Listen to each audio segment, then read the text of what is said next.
Janmanthan Hospital pioneers in world-class orthopedic, cardiology and multi-specialty care. Top 3 in Hyderabad, top 10 in South India. Attapur, Hyderabad. Welcome to Suman TV. Andhra Pradesh అభివృద్ధిలో అగ్రభాగాన దూసుకువెళ్తూ ఉంది. గత 5 సంవత్సరాల నిర్లక్ష్యానికి గురైన అన్ని శాఖలు సమన్వయంతో పనిచేస్తూ ఉన్నాయి. పంచాయతీరాజ్ గ్రామీణాభివృద్ధిలో 23వ ప్లేస్ నుంచి ఈరోజు దేశంలోనే ఫస్ట్ ప్లేస్ రావటం మరి వారిద్దరి యొక్క కృషి. ఎవరంటే 4 దశాబ్దాల సుదీర్ఘ అనుభవం ఉన్న చంద్రబాబు నాయుడు గారిది, పోరాట పట్టిమున్న పవన్ కళ్యాణ్ గారిది, జనసేన అధినేత. ఇద్దరు కూడా ఈ 20 నెలల్లో ఏం సాధించారనేది ఒకసారి సుమన్ టీవీ వీక్షకులు తెలియజేయాలనుకుంటున్నాం. ఎందుకంటే అస్తవ్యస్తమైన వ్యవస్థని గాడిలో పెట్టాలంటే అంత తేలిక కాదు. 2.5 లక్షల కోట్ల అప్పు 2014-19 మధ్య చంద్రబాబు నాయుడు దిగేటప్పుడు, 2019 నుంచి 24 మధ్య 8 లక్షల కోట్లు అదనంగా అయింది.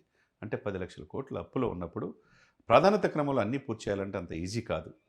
ఎంప్లాయీస్కి జీతాలు ఇవ్వాలి, అందులో జీవనాడి పోలవరం పూర్తి చేయాలి, అమరావతి డేంబౌలో అమరావతి రాజధాని నిర్మించాలి. దీనికంటే కారణం ఏంటి? కాబట్టి అటువంటి పరిస్థితుల్లో కూటమిని ఏర్పాటు చేసి పవన్ కళ్యాణ్ గారు ఆ ప్రపోజల్ తీసుకొచ్చి మోదీ గారిని ఒప్పించి అటు బీజేపీ, జనసేన, టీడీపీ కలిసి పోటీ చేసి నేటికి 20 నెలలు పూర్తవుతుంది. అంటే దాదాపు 2 సంవత్సరాలు అవుతుంది. మరి సాధించింది ఏందనేది జనానికి కూడా తెలియాలి. కొంత నెగిటివ్ అనేది కొద్దిగా ప్రభుత్వ వ్యతిరేకత అనేది ఉంటుంది. కానీ 2 ఇయర్స్లోనే మనం డిసైడ్ చేయకూడదు. కనీసం 2.5 సంవత్సరాలు అవకాశం ఇవ్వాలి. కాకపోతే ఇప్పుడు ఈ యొక్క 20 నెలల్లో సాధించిన 60 విజయాలు ఏంటనేది ఒకసారి 60 విజయాల్లో టాప్ 10 అనేది మనం సుమన్ టీవీ వీక్షకులు తెలియజేద్దాం అనుకుంటున్నాం. ఎందుకంటే డిజిటల్ మీడియాలో మనం ఇండియాలోనే నెంబర్ 1 ఛానల్గా కొనసాగుతుంది. ఎప్పటికప్పుడు సమగ్ర సమాచారాన్ని తెలియజేయాల్సిన బాధ్యత ప్రజల్లో ఉన్నది. సంక్షేమం, అభివృద్ధి, ప్రజల సంక్షేమాన్ని తెలియజేయాల్సిన బాధ్యత మా సుమన్ టీవీకి ఉంటుంది. కాబట్టి ఆ విషయాలు ప్రజలకు పంచుకుందాం అనుకుంటున్నాం. ముఖ్యంగా తల్లికి వందనం. ఎందుకంటే ఆ రోజు అమ్మఒడి అనే ఇది నుంచి ప్రభుత్వ ఇదిలో ప్రభుత్వ పాఠశాల, ప్రైవేటు పాఠశాలలో కూడా ప్రభుత్వ పెట్టుబడి, ప్రభుత్వ యొక్క ఇన్వాల్వ్మెంట్తో చాలా నిర్వీర్యమైపోయినాయి ప్రైవేట్ స్కూల్స్. మరి నాడు నేడు అని చెప్పి ఏదో చేశారు, కానీ అంతగా ఆదరణ పొందలేకపోయారు. కానీ ఈనాటి చంద్రబాబు నాయుడు గారు తల్లికి వందనం అని పేరు పెట్టి ఆ అమౌంట్స్ కూడా తల్లుల యొక్క అకౌంట్స్లో వెళ్ళేటట్టు చేయగలిగారు. దాదాపు 67,27,000 మందికి బెనిఫిట్ వచ్చింది. అంటే పిల్లలు చదువుకొని విద్యావంతులయ్యారు. కంప్లీట్గా దానికి 10,090 కోట్ల రూపాయలు తల్లుల ఖాతాలు వేశారు ప్రభుత్వమే. వాళ్ళకి జీతాలు 5 తారీఖులోపు జీతాలు పడుతున్నాయి. అంతకుముందు జీతాలు సమయానికి వచ్చాయి కాదు. మరే విధంగా పెన్షన్స్ ఈ దేశంలోనే టాప్గా మనం చెప్పుకోవాల్సింది ఏంటంటే అత్యంత ఎక్కువ మందికి ప్రతి నెల అంటే 63 లక్షల మందికి పెన్షన్స్ ఇస్తున్నారు. అంటే 58,654 కోట్ల ఖర్చు. దేశంలో ఏ రాష్ట్రంలో లేని విధంగా ఎక్కువ మందికి ఎక్కువ అమౌంట్. 1వ తారీఖల్లా అంతకుముందు వాలంటీర్ వ్యవస్థ ఉండి ప్రభుత్వం చెప్పు చేతుల్లో పెట్టుకొని వాళ్ళకి పెన్షన్స్ ఇచ్చే ఆనవాయితీ ఉండేది. కానీ వాలంటీర్ వ్యవస్థ లేకుండానే 63 లక్షల మందికి పెన్షన్స్ ప్రతి నెల 1వ తారీఖల్లా ఇస్తున్నారంటే, వాళ్ళ ఇంటికే వెళ్ళి ఇస్తున్నారంటే మరి ఆంధ్రప్రదేశ్ ప్రభుత్వం ఏ విధంగా చిత్తశుద్ధితో పనిచేస్తుందో అనేది మనం చెప్పుకోవచ్చు. 58,654 కోట్లు ఖర్చు పెట్టారు. ఏ రాష్ట్రం కూడా ఇంత ఖర్చు పెడతలా. అది అందరూ కూడా తెలుసుకోవాల్సిన అంశం. ఇకపోతే 3వది స్త్రీశక్తి పథకం ద్వారా ప్రతి స్త్రీకి కూడా ఉచిత బస్సు ప్రయాణం. అంటే 43.51 కోట్ల ప్రయాణాలు జరుగుతూ ఉన్నాయి. దానికి ఖర్చు 1,532 కోట్లు ప్రభుత్వం భరిస్తుంది. అంటే ప్రతి స్త్రీకి వాళ్ళ యొక్క పుణ్యక్షేత్రాలు కావచ్చు, వాళ్ళ ఇంటికి కావచ్చు, వాళ్ళ యొక్క ఆఫీస్ ఉద్యోగాలు కావచ్చు, ప్రతి ఒక్క మహిళకి కూడా ఉచిత బస్సు ప్రయాణం అనేది సూపర్ 6 గ్యారంటీకి ఇచ్చారు. దానికి ఖర్చు అంతా ప్రభుత్వం భరిస్తుంది. ఇకపోతే 1,08,000 కుటుంబాలకి దీపం 2 పథకం కింద ఏడాదికి 3 ఉచిత సిలిండర్లు కూడా ప్రభుత్వం ఖర్చు భరిస్తుందంటే దాన్ని బట్టి అర్థం చేసుకోవచ్చు ఎంత కమిట్మెంట్. ఒకవైపు ఎంప్లాయ్మెంట్ క్రియేట్ చేయడం, ఎందుకంటే జాబ్ క్యాలెండర్ 16,000 మందికి డిఎస్సి ఉద్యోగాలు ఇచ్చారు. దాదాపు 6,500 మందికి కానిస్టేబుల్స్ ఉద్యోగం, వాళ్ళ శాలరీస్ కూడా 8,000 నుంచి 12,000 రూపాయలు పెంచడం జరిగింది. ఉద్యోగం, ఉపాధి అన్నీ కల్పించారు. రాష్ట్రం అభివృద్ధి చెందాలంటే పరిశ్రమలు కావాలి. ఆ పరిశ్రమలు కూడా వచ్చేస్తున్నాయి. దాంతోపాటుగా మరి ముఖ్యంగా చెప్పాలంటే అన్నదాత సుఖీభవ, రైతులు బాగుంటేనే ఆ రాష్ట్రం బాగుంటుంది. 46 లక్షల మంది రైతులు ఖాతాలోకి 2 విడతలుగా 6,310 కోట్ల రూపాయలు ఈ ప్రభుత్వం వేసింది. కాబట్టి రైతులు కూడా హ్యాపీగా ఉన్నారు.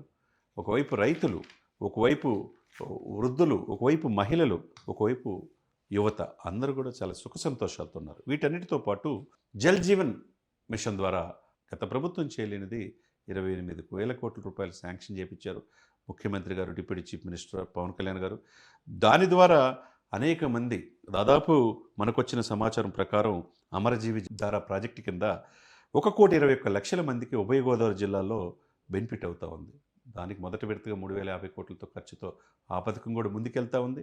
దీనికి తోడు 1,000 కోట్లతో రహదారులు మరమ్మతులు, గతంలో రోడ్డు ప్రమాదాలు ఎన్ని జరిగినాయో మనకు తెలుసు, అస్తవ్యస్తమైన రోడ్లు.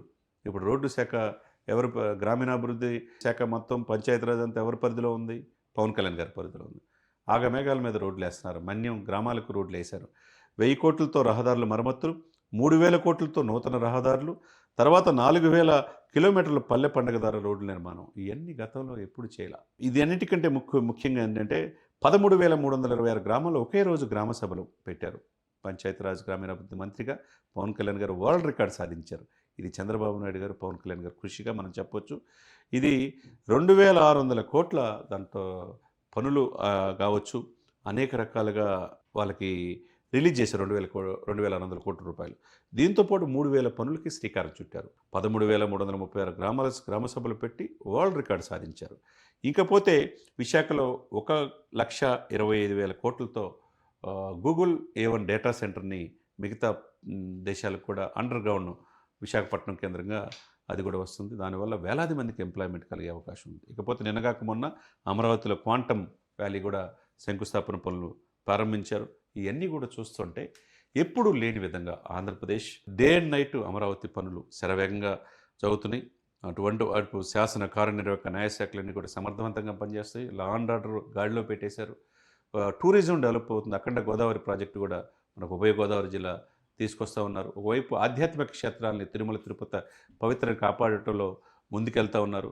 తర్వాత ఎక్కువగా యూత్లో అన్ఎంప్లాయ్మెంట్ అనేది ఎరాడికేట్ చేసి వాళ్ళకు స్కిల్ డెవలప్మెంట్ కలగజేసి వాళ్ళకి ఉపాధి అవకాశాలు కల్పించడం ద్వారా వాళ్ళు వలసలు పోకుండా చేయగలుగుతారు. కాబట్టి 20 నెలల్లో 60 అభివృద్ధి పనులు అనేది చాలా బ్యూటిఫుల్గా చేశారని మనం అనుకోవాలి. ఇంత తక్కువ టైంలో చంద్రబాబు నాయుడు గారికి ఉన్న 4.5 దశాబ్దాల అనుభవం కావచ్చు, పవన్ కళ్యాణ్ గారికి ప్రజలకు నిరంతరం సేవ చేయాలన్న సంకల్పం కావచ్చు, లోకేష్ గారి యువగలం ద్వారా ప్రజల్లో ఏ సమస్యలు ఉన్నాయో ఆయన తెలుసుకున్న కావచ్చు, ఈ ముగ్గురు త్రినేత్రులుగా ఆంధ్రప్రదేశ్ అభివృద్ధికి నడుం బిగించి పనిచేయటం అనేది సర్వత్రా ఈ ముగ్గురు కూడా ప్రశంసలు అందుకోవటం మనం చూస్తూ ఉన్నాం. ఏదేమైనా కానీ రాబోయే 3 సంవత్సరాలు కూడా ఇదే ఉత్సాహంతో ఈ కూటమి పనిచేయాలని, అభివృద్ధి సంక్షేమం 2 కళ్ళుగా పనిచేయాలని, సంక్షేమం మాటున అభివృద్ధిని మర్చిపోతే జనం 151 సీట్లను 11 సీట్లుగా వైసీపీని పరిమితం చేశారు. అలా కాకుండా ఈ కూటమి ప్రభుత్వం ఏదైతే వాగ్దానాలు ఇచ్చారో ప్రాధాన్యత క్రమంలో చేయాల్సిన బాధ్యత ఈ కూటమికి ఉంది. ఆ విధంగా చేయాలని ఆశిద్దాం.